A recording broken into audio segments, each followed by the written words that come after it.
The air was thick with the weight of unspoken words as Ethan and Caleb stood shoulder to shoulder in their backyard. The sunset bleeding red across the sky. Their hearts pounded in unison. Twins bound by more than blood, now facing the moment that could shatter their world.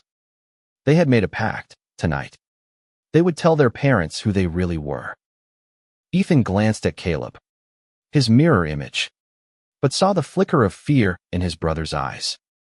They were 17, on the cusp of senior year in their small Ohio town, where secrets were as common as pickup trucks but rarely spoken aloud. The twins had always been inseparable, sharing everything: clothes, dreams, and now, the truth they'd hidden for years: they were both gay. Their mother, Linda, stood by the picnic table, her hands nervously twisting a dish towel. She was a soft-spoken woman, her late 40s marked by laugh lines and a warmth that made their modest home feel like a haven. Their father, Tom, loomed nearby, his broad shoulders tense under his work jacket, his face unreadable. The twins had rehearsed this moment for weeks, but no amount of practice could dull the edge of fear slicing through Ethan's chest. "Mom, Dad," Ethan began, his voice trembling but steady. "We need to tell you something." He felt Caleb's hand brush against his. A silent anchor. We're gay." The words hung in the air like smoke, impossible to take back. Linda's eyes widened, her dish towel falling to the grass. Tom's jaw tightened, his silence louder than any shout. Ethan's heart raced as he waited for a response. Any response, to break the suffocating quiet. Linda moved first, stepping toward Ethan with tears brimming in her eyes. "Oh, honey," she whispered, pulling him into a tight hug.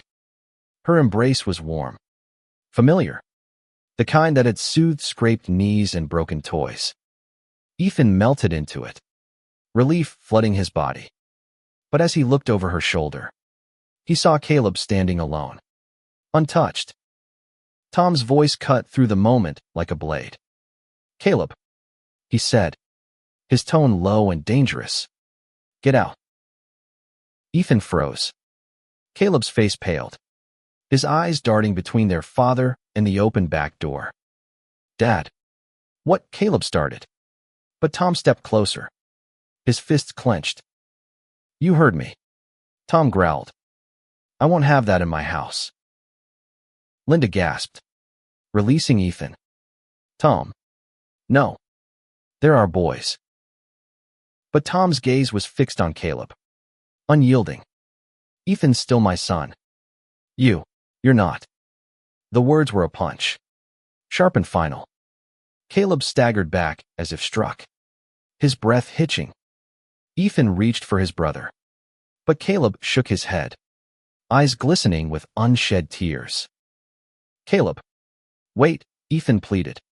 But Caleb was already moving, his sneakers crunching on the gravel as he fled toward the house. The screen door slammed behind him, a sound that echoed in Ethan's chest like a gunshot. Inside, Caleb grabbed his backpack, stuffing it with clothes and his phone, his hands shaking. He didn't understand why Tom's anger had zeroed in on him, why Ethan got a hug while he got a curse. They were twins, identical in every way: same brown hair, same hazel eyes, same secret. Yet here he was, cast out. Ethan burst into the room, his face flushed with panic. "Caleb, don't go. We'll fix this. We'll talk to him." "There's no fixing this," Caleb said, his voice breaking. "He hates me."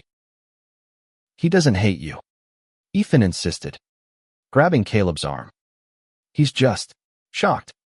Give him time." Caleb pulled away, slinging his backpack over his shoulder. "He didn't throw you out, Ethan. Just me." The bitterness in his voice cut deeper than Tom's words. Ethan stood frozen as Caleb pushed past him, heading for the front door. Outside, the night had swallowed the sunset. leaving only darkness. Caleb stepped onto the porch, the cool air biting his skin. He didn't know where he was going, maybe to his friend Jake's house. Maybe nowhere. All he knew was that the home he'd known his whole life was no longer his. Ethan watched from the doorway, his heart splitting in two. He wanted to run after Caleb, to drag him back, but his feet wouldn't move. Linda appeared behind him, her hand on his shoulder, her voice soft. He'll come back. Ethan. He just needs time. But Ethan wasn't so sure. As Caleb's silhouette faded into the night, Ethan felt the weight of their twin bond stretching, straining, but not breaking. Not yet. The next morning, Ethan woke to the sound of his mother's quiet sobs in the kitchen. The house felt emptier, as if Caleb's absence had sucked the air from the rooms. Ethan's phone buzzed with a text from Caleb. "I'm okay. At Jake's. Don't worry." But Ethan did worry. He worried about the rift in their family, about the anger in their father's eyes, about the unfairness of it all. At school, Ethan moved through the halls like a ghost, avoiding the curious stares of classmates who'd heard whispers of the twins coming out. Their small town was a gossip mill, and news traveled fast. Ethan spotted Jake in the cafeteria, his lanky frame slouched over a tray of fries. "How's Caleb?" Ethan asked, his voice low. Jake shrugged, his eyes sympathetic. "He's crashing on my couch. He's quiet. You know how he gets." Ethan nodded, guilt gnawing at him. He should have been the one to take Caleb in, to stand up to their father. But he was still here, in the house, with their mother's hugs and their father's grudging acceptance. Why had Tom chosen Caleb to punish? Was it because Caleb had always been the bolder one, the one who pushed back against their father's rules? Or was it something deeper, something Ethan couldn't grasp? That afternoon, Ethan found Tom in the garage, tinkering with an old car engine. The air smelled of oil and regret. "Dad," Ethan said, his voice steady despite the fear in his gut. "We need to talk about Caleb." Tom didn't look up, his wrench clanking against metal. "Nothing to talk about. He's your son," Ethan pressed. "You can't just throw him out." Tom's hands stilled, his shoulders tensing. "You don't get it, Ethan. You're different. You're still my boy. Caleb's always been trouble." Ethan's blood boiled. "Trouble? He's my twin. Dad, we're the same." Tom finally met his eyes, his gaze hard but fractured, like he was fighting a war inside himself. "You're not the same. Not to me." Ethan stormed out, his chest tight with anger and confusion. He didn't understand his father's logic, but he knew one thing. He had to find Caleb. He had to make this right. Caleb sat on Jake's lumpy couch, staring at the cracked ceiling of the basement apartment. The air smelled faintly of mildew, and the hum of the old fridge in the corner was the only sound breaking the silence. His phone buzzed with another text from Ethan, but Caleb didn't open it. Not yet. He needed space to process the ache in his chest, the sting of being the one cast out. Jake, his best friend since middle school, poked his head through the door. "You hungry?" "Man, Mom made tacos." Jake was lanky, with a mop of black hair and a grin that usually made Caleb laugh. "Not today." "Nah, I'm good," Caleb lied, his stomach twisting. He hadn't eaten since yesterday, but food felt like a betrayal when his whole world had flipped upside down. Jake sat beside him, his sneakers scuffing the worn carpet. "You want to talk about it?" Caleb shook his head, his jaw tight. "What's there to say? My dad hates me. Ethan gets to stay, and I'm here." Jake frowned, leaning forward. "Your dad's an asshole, but Ethan's not the enemy. You know." Caleb's eyes stung. But he blinked the tears away. He knew Jake was right, but the unfairness of it burned. Ethan was safe at home, wrapped in their mother's love, while Caleb was a refugee in his own life. He didn't blame Ethan, not really, but the gap between them felt wider than ever. Back at home, Ethan sat at the kitchen table, picking at a plate of leftovers. Linda hovered nearby, her eyes red from crying. "He'll come back, Ethan," she said again, her voice fragile. "Your father just needs time." "Time for what?" Ethan snapped, pushing his plate away. "To decide Caleb's not his son anymore." Linda flinched, her hands trembling as she reached for him. "He's angry. Honey, he doesn't mean it." But Ethan wasn't so sure. He'd seen the look in Tom's eyes, cold, final, like Caleb was a stranger. Ethan stood, grabbing his jacket. "I'm going to Jake's." The walk to Jake's house was a blur of autumn leaves and quiet streets. Ethan's mind raced, replaying the moment their father had singled out Caleb. Was it because Caleb had always been the louder one, the one who argued with Tom over curfews and chores? Or was it something else? Something Ethan couldn't see. When he reached Jake's, Caleb was on the front steps, scrolling through his phone. His backpack sat beside him, a reminder of his exile. Ethan's heart clenched at the sight. "Caleb," he called, his voice soft. Caleb looked up, his expression guarded. "What do you want?" "Ethan." "I want you to come home," Ethan said, sitting beside him. The concrete was cold through his jeans. "This is wrong. We're in this together." Caleb laughed, a bitter sound. "Together? You're still sleeping in your own bed. I'm crashing on a couch." Ethan's throat tightened. "I didn't ask for that.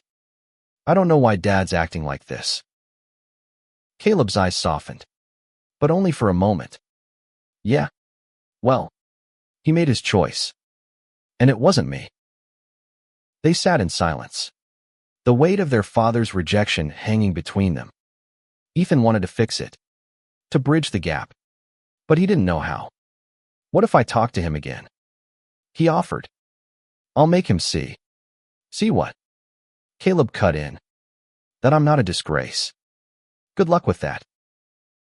Before Ethan could respond, Jake's mom called them inside for dinner. The meal was awkward, with Caleb barely speaking and Ethan forcing small talk to fill the silence.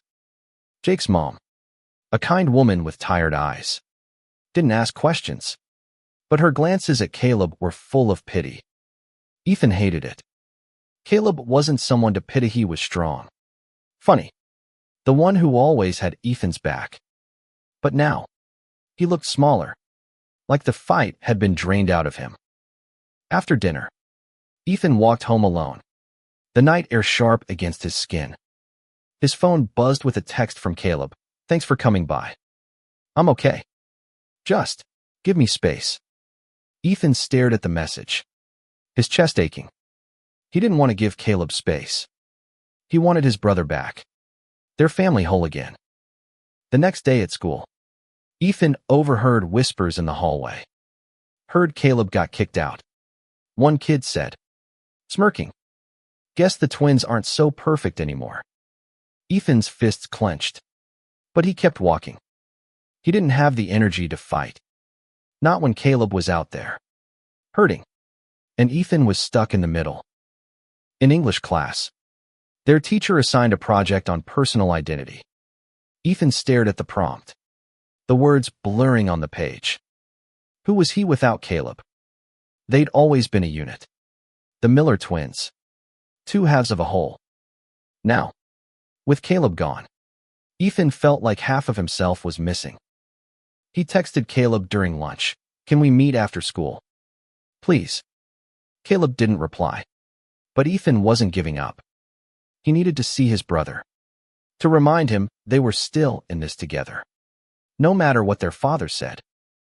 That afternoon, Ethan found Caleb at the town's old park, sitting on a swing with his hood up. The park was quiet, the swings creaking in the wind. Ethan sat on the swing beside him, their shoulders almost touching. "I miss you," Ethan said, his voice barely above a whisper. Caleb didn't look at him, but his hands tightened on the swing's chains.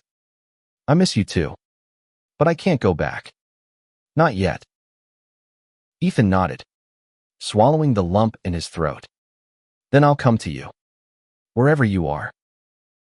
Caleb's lips twitched, almost a smile. "You're such a sap." "Takes one to know one," Ethan shot back. And for a moment, they were just the Miller twins again, trading barbs like nothing had changed. But everything had changed. And as the sun dipped below the horizon, Ethan knew they had a long road ahead. He didn't know how to fix their family, but he'd start with Caleb. He'd always start with Caleb. Weeks passed, and the rift in the Miller family grew wider. Ethan went through the motions at home, eating breakfast with Linda's forced smiles and Tom's heavy silences.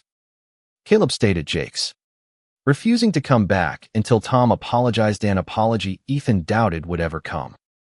The twins texted daily, but their conversations were short, strained, like they were both afraid to say too much. At school, Ethan noticed the stares more acutely now.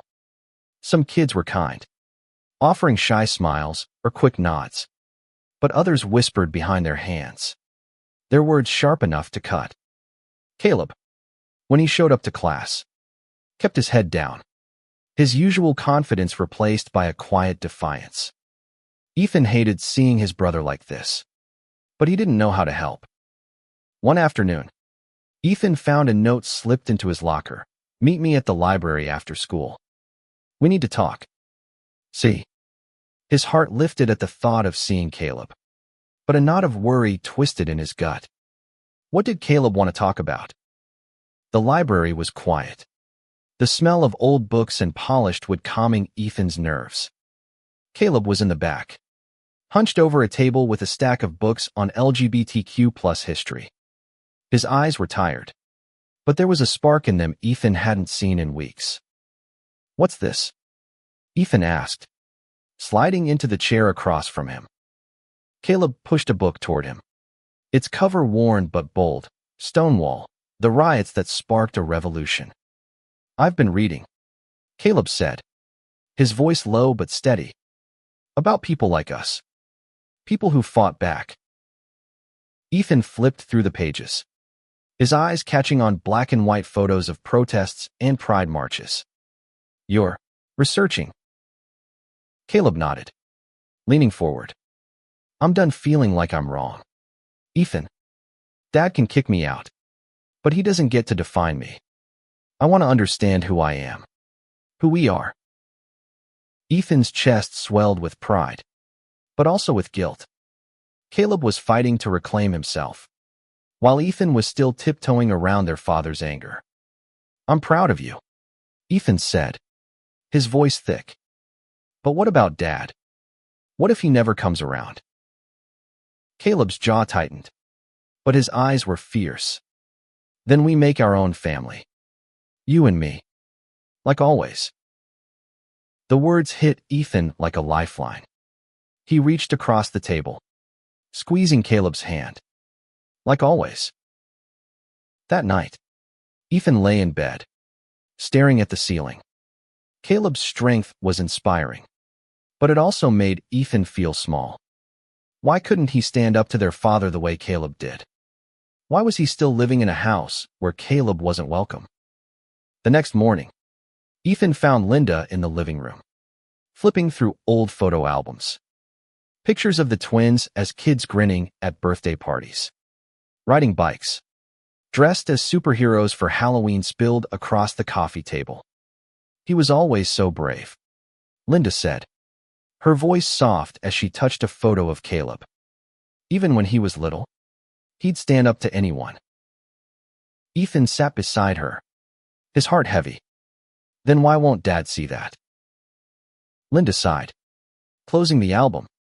"Your father's scared, Ethan. He doesn't understand, and he's too stubborn to try." But I'm working on him. I promise. Ethan wanted to believe her. But promises felt hollow when Caleb was still gone.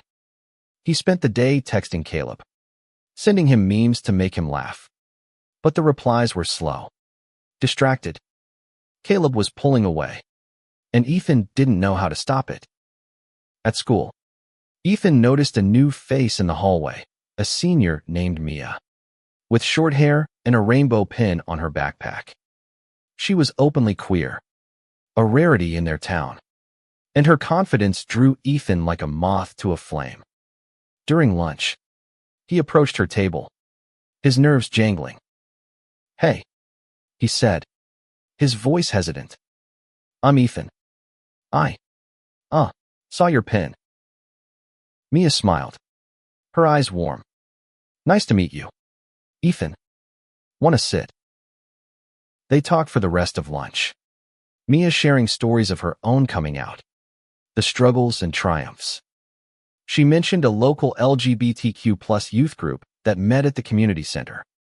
"You should come," she said. "Bring your brother." Ethan's heart lifted at the idea. Maybe this was what Caleb needed, a place to belong, a community that understood. He texted Caleb immediately, found a queer youth group. "Want to go with me?" Caleb's reply came hours later. "Maybe. I'll think about it." It wasn't a yes, but it wasn't a no. Ethan clung to that hope, determined to bring Caleb back into his orbit. He didn't know if their family could be fixed, but he knew one thing: he'd never stop fighting for his twin. The community center was a low brick building on the edge of town, its walls covered in faded murals of smiling kids. Ethan stood outside, his hands stuffed in his pockets, waiting for Caleb. He'd convinced his brother to come to the LGBTQ+ youth group. Though Caleb's text had been curt, "Fine. I'll show." Ethan hoped this place would give Caleb what he couldn't, a sense of belonging. Caleb arrived 10 minutes late, his hood up and his eyes wary. "This better not be some cheesy support group," he muttered, kicking a pebble across the pavement. "It's not," Ethan said, though he wasn't entirely sure. Mia said it's cool. "Just give it a chance." Inside, the room was warm, filled with mismatched chairs and a table of snacks. About a dozen teens sat in a loose circle, some chatting, others scrolling on their phones.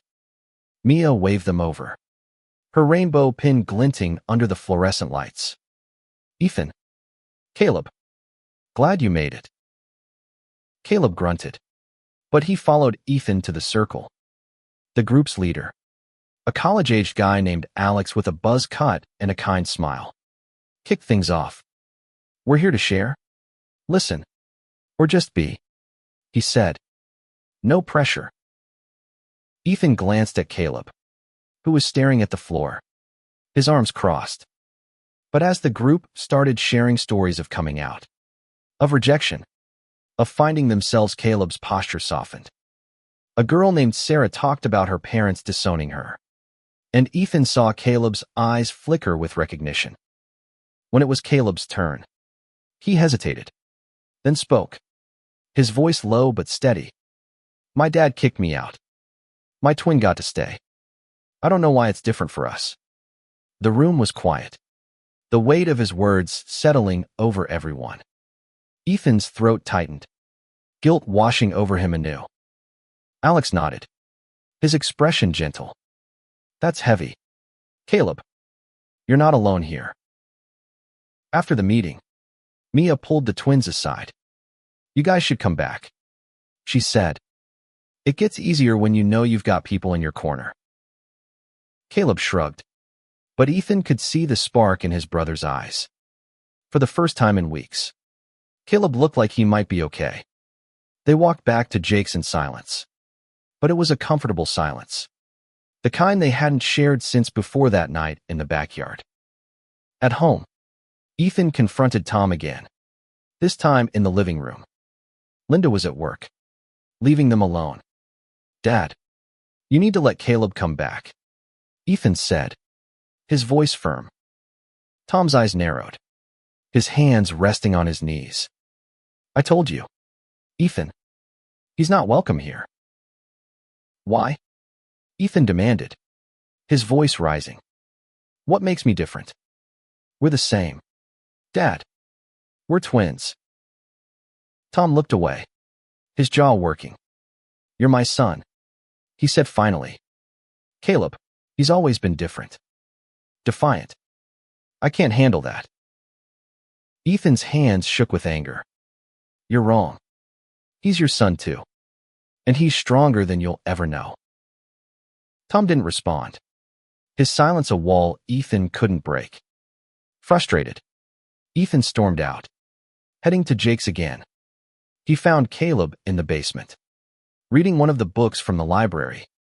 You okay? Ethan asked, sitting beside him. Caleb nodded, a small smile tugging at his lips. That group, it wasn't bad. I might go back. Ethan grinned, relief flooding him. Good. I'm going too. For the next few weeks, the twins attended the youth group together, finding solace in the stories of others. Caleb started opening up more, even laughing again. Ethan watched his brother come back to life, but the ache of their fractured family lingered. He knew they couldn't keep living like this. Caleb in exile. Ethan caught between worlds. One night, after a group meeting, Caleb pulled Ethan aside. I'm thinking about moving, he said, his voice quiet but resolute. There's a program in Columbus for queer kids. They help with housing, school, jobs. Ethan's heart sank. Columbus. That's hours away. I know, Caleb said, his eyes steady. But I can't keep crashing at Jake's. And I can't go back home. Not while Dad's like this. Ethan wanted to argue, to beg Caleb to stay. But he saw the determination in his brother's face. Caleb was building a new life, one where he didn't have to hide. Ethan just wished it didn't mean losing him. The idea of Caleb moving to Columbus hung over Ethan like a storm cloud. He spent days trying to talk his brother out of it. But Caleb was resolute. It's not about running away, Caleb said one evening at the park, their swings creaking in the autumn chill. It's about finding a place where I can be me. Ethan nodded, but his chest ached. He wanted that for Caleb, but he also wanted his brother close. The twins had never been apart for more than a day. The thought of Caleb in another city felt like losing a limb. At home, Ethan tried again with Tom, this time with Linda present. The living room was tense, the air thick with unspoken resentment. Caleb's thinking of moving to Columbus, Ethan said, his voice steady despite the fear in his gut. He's got a chance at a new start, but he shouldn't have to leave his family. Linda's eyes filled with tears, her hands clutching a throw pillow. Tom, please, talk to him. He's our son. Tom's face was a mask, his hands folded tightly in his lap. He made his choice, he said, his voice low. He's not my responsibility anymore. Ethan's blood boiled. His choice. He didn't choose to be kicked out. Dad, you did that. Tom stood, his chair scraping the floor. Enough. Ethan, you don't understand. Then explain it. Ethan shouted, his voice echoing in the quiet house. Why him? Why not me? Tom's eyes flickered with something regret. Maybe, but he turned away, heading for the garage. Linda reached for Ethan, but he pulled away, too angry to be comforted. He grabbed his bike and rode to Jake's, the cold air stinging his face. Caleb was in the basement, packing a duffel bag. Ethan's heart sank at the sight. You're really doing this, he said, his voice barely above a whisper. Caleb nodded, zipping the bag shut. I leave next week. The program's got a spot for me. Ethan sat on the couch, his hands clenched. What about us? You're just gonna leave me here. Caleb's eyes softened, and he sat beside Ethan, their knees touching. You're not losing me.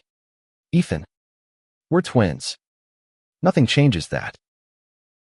But you'll be gone, Ethan said, his voice cracking. And Dad still. Dad. Caleb sighed, running a hand through his hair. I can't fix him. But I can fix me. And you can too. Ethan didn't know what that meant. Not yet. But he clung to Caleb's words, hoping they'd guide him through the mess their family had become. At the youth group, Ethan and Caleb started spending more time with Mia and Alex, who became their anchors. Mia shared stories of her own family's slow acceptance, giving Ethan hope. Alex, who'd been kicked out at 16, offered Caleb advice on the Columbus program. It's a good place, he said. They'll take care of you. The night before Caleb's departure, the twins stayed up late in Jake's basement, talking about everything and nothing. They laughed about old pranks they'd pulled, cried about the family they'd lost, and promised to call every day. You're my other half, Caleb said, his voice thick with emotion. No matter where I am. Ethan hugged him, holding on longer than usual. I love you, Caleb. Love you too, Sap, Caleb teased, but his eyes were wet. The next morning, Ethan and Linda drove Caleb to the bus station. The air was crisp, the sky a pale gray. Linda hugged Caleb tightly, whispering apologies and promises to visit. Ethan stood back, his throat tight, unable to speak. When Caleb boarded the bus, he turned back once, giving Ethan a small wave. Ethan waved back, his heart breaking and mending all at once. As the bus pulled away, Ethan felt Linda's hand on his shoulder. He'll be okay, she said, her voice steady despite her tears. And so will we. Ethan wasn't sure he believed her, but he nodded anyway. He had to believe in something. With Caleb gone, the house felt like a tomb. Ethan moved through his days on autopilot, going to school, attending the youth group, and avoiding Tom as much as possible. Linda tried to bridge the gap, cooking Ethan's favorite meals and leaving notes on his desk. But nothing filled the void Caleb had left. Caleb called every few days, his voice bright with stories of Columbus. The program had given him a small apartment and a part-time job at a coffee shop. He was taking classes, making friends, even dating a guy named Lucas. It's not perfect, Caleb said during one call, but it's mine. Ethan was happy for him, but each call reminded him of the distance between them. He missed Caleb's laugh, his sarcastic quips, the way they could finish each other's sentences. He started writing letters long, rambling ones he never sent, pouring out his fears and hopes. At school, Ethan leaned on Mia and the youth group for support. Mia became his confidant, her blunt humor and fierce loyalty pulling him out of his funk. You're allowed to be pissed, she told him one day over coffee. Your dad's being a jerk. But you're not alone. Ethan nodded, grateful for her words. He started speaking up more at the youth group, sharing his own story of guilt and love for his brother. The group listened, their empathy a balm for his wounded heart. For the first time, Ethan felt like he was building something Newa community, a chosen family. But home was still a battleground. Tom's silence had hardened into a wall, and Ethan's patience was wearing thin. One night, after a particularly tense dinner, Ethan couldn't take it anymore. Why won't you talk about Caleb? He demanded, slamming his fork down. Tom's eyes flashed, but he didn't speak. Linda reached for Ethan's hand, but he pulled away. He's your son, Dad. You can't just erase him. I'm not erasing him, Tom said, his voice low. I'm trying to understand. Ethan scoffed. Standing. Try harder. He started spending less time at home, staying late at the community center or crashing at Mia's when he needed a break. Mia's parents were welcoming, their home a stark contrast to the tension at Ethan's. He envied their easy acceptance, the way they hugged Mia without hesitation. One day, Ethan found a package in the Mila book from Caleb, Our Queer History, with a note tucked inside. Thought you'd like this. Miss you. Twin. Ethan read it cover to cover, the stories of resilience and love fueling his determination. He wasn't just fighting for Caleb anymore. He was fighting for himself, for the right to be seen and loved as he was. At the youth group, Ethan proposed starting a school club for queer students and allies. Mia and Alex jumped on board, and they spent weeks planning, designing posters, and talking to teachers. The principal was hesitant, but Ethan's passion and the growing support from other students won her over. The first meeting of the Rainbow Alliance was small, just 10 kids in a classroom, but it felt like a victory. Ethan texted Caleb a photo of the group, grinning in their mismatched chairs. We did it, he wrote. Wish you were here. Caleb's reply was instant. Proud of you. Ethan, you're killing it. Ethan smiled, his heart full. He was starting to find his own strength, but he still longed for the day their family could be whole again. Months passed, and Ethan's life found a new rhythm. The Rainbow Alliance grew, drawing more students and even a few supportive teachers. Ethan felt a spark of pride every time he saw their posters in the hallways, a reminder that he was making a difference. But the ache for Caleb never faded, and the tension with Tom remained a constant shadow. Caleb visited once during spring break, his hair longer and his smile brighter. He'd brought Lucas, a quiet guy with kind eyes and a quick laugh. They spent the weekend at Mia's, avoiding the Miller house entirely. Ethan watched Caleb and Lucas together, their easy affection stirring both joy and envy. Caleb had found love, a life, while Ethan was still navigating the wreckage of their family. You're happy, Ethan said one night, sitting with Caleb on Mia's porch. The stars were bright, the air warm with the promise of summer. Caleb nodded, his eyes soft. I am, but I miss you. Every day? Ethan swallowed the lump in his throat. I miss you too. I'm trying to fix things with Dad. But Caleb's face hardened. Don't hold your breath. Ethan. He made his choice. But Ethan wasn't ready to give up. He'd seen cracks in Tom's armor moments when his father's eyes lingered on old photos of Caleb, when his voice softened at the mention of his name. There was still hope, however faint. Back home, Ethan confronted Tom again, this time with a plan. He'd found a family therapist through the youth group, someone who specialized in queer issues. I made an appointment, Ethan said, sliding a flyer across the kitchen table. For all of us. You, me, Mom, and Caleb, if he wants to come. Tom stared at the flyer, his hand still. I don't need a shrink to tell me how to feel.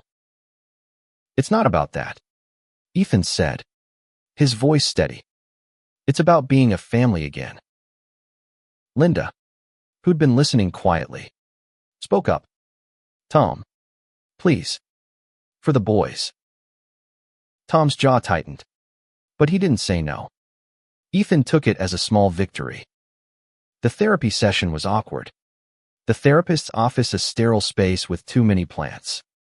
Tom sat stiffly, his arms crossed, while Linda fidgeted with her purse.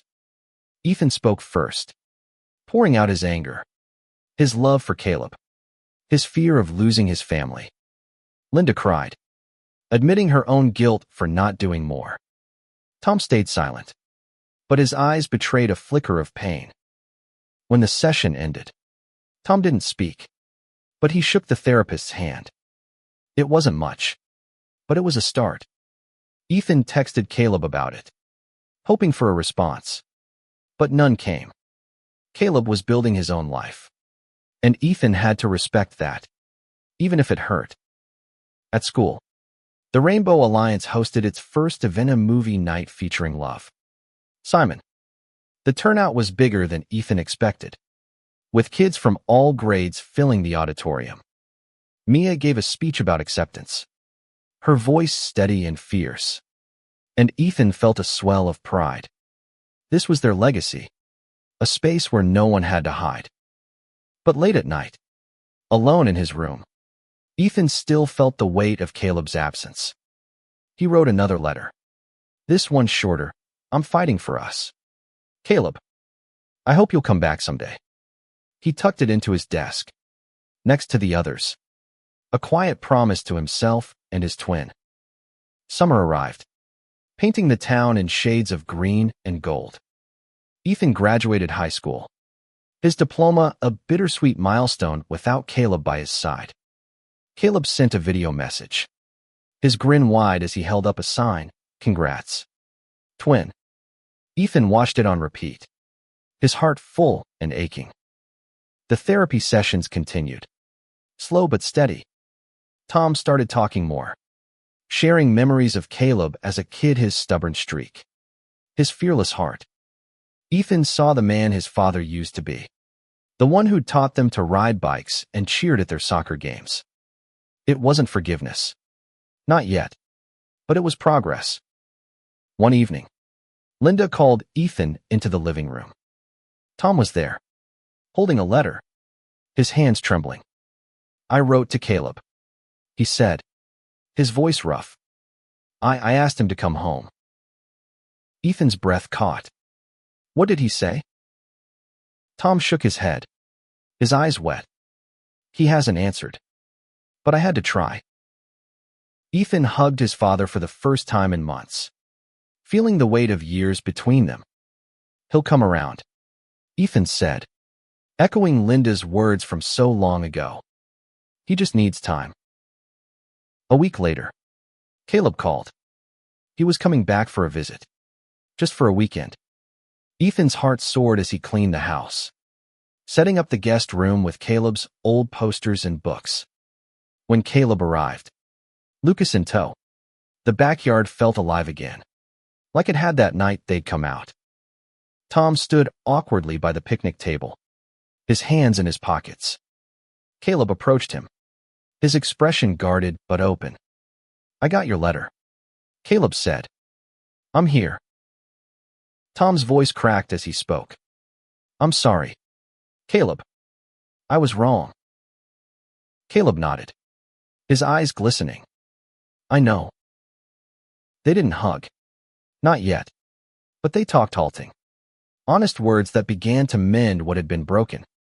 Linda watched with tears streaming down her face, and Ethan felt a weight lift from his chest. It wasn't perfect, but it was a start. That night, the twins sat on the porch, the stars bright above them. "You did this," Caleb said, nudging Ethan's shoulder. "You didn't give up." "We did this," Ethan corrected, his voice soft. "Together." Caleb smiled, his hand finding Ethan's. Like always. As the crickets sang and the night stretched on, Ethan knew their story wasn't over. There would be more fights, more tears, more healing. But for the first time in a long time, he felt whole. They were the Miller twins. And no matter what came next, they'd face it together. The end wasn't a fairy tale, but it was real. And that was enough.